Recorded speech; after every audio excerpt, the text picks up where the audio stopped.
My family moved many times during my childhood. I had moved 8 times and been to 5 different primary schools.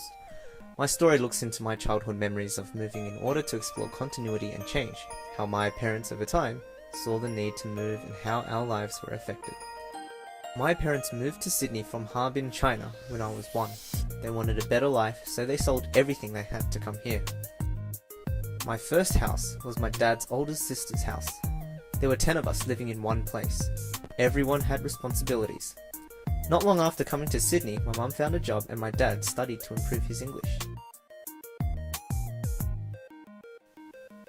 When I was 3, my parents had saved enough money to move out and rent a small unit in Landsvale.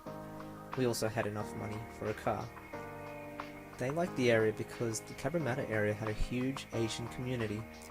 My dad found a job, and by the time I was 4, my parents decided to enroll me at my first school, Landsvale Public School. At the end of kindergarten, my parents were required to move and find another residence, another small unit in Cabramatta.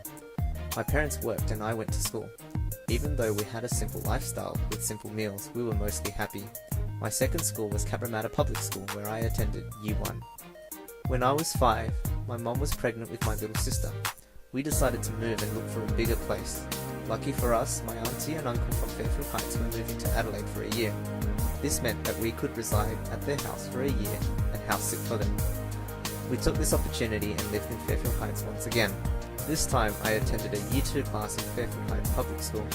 My parents kept on working throughout the year and decided that it was time to start a mortgage and own their own house for the first time.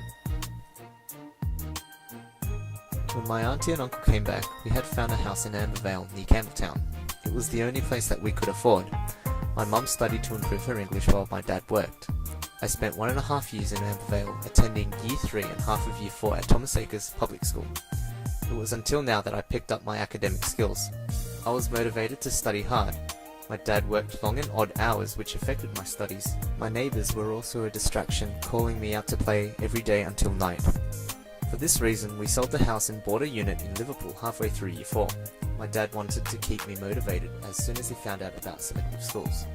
I went to school with my little sister at Liverpool Public School for the remainder of my primary school years. I made new friends who liked to compete in academics, and that kept me motivated. My parents worked long and hard to pay off the mortgage, all the while preparing me for the selective schools test. I did the test and I passed. My parents were happy, and I knew they did what they could to help me achieve it. My parents decided to sell the unit in Liverpool for a house in Fairfield Heights. It wasn't ready for us, so we had to move to my uncle and auntie's house in Bosley Park for 2 weeks. The house was finally ready. We moved once more, and my parents decided that this would be the last time they'd move. My sister would therefore not be distracted for the OC and selective exams to come.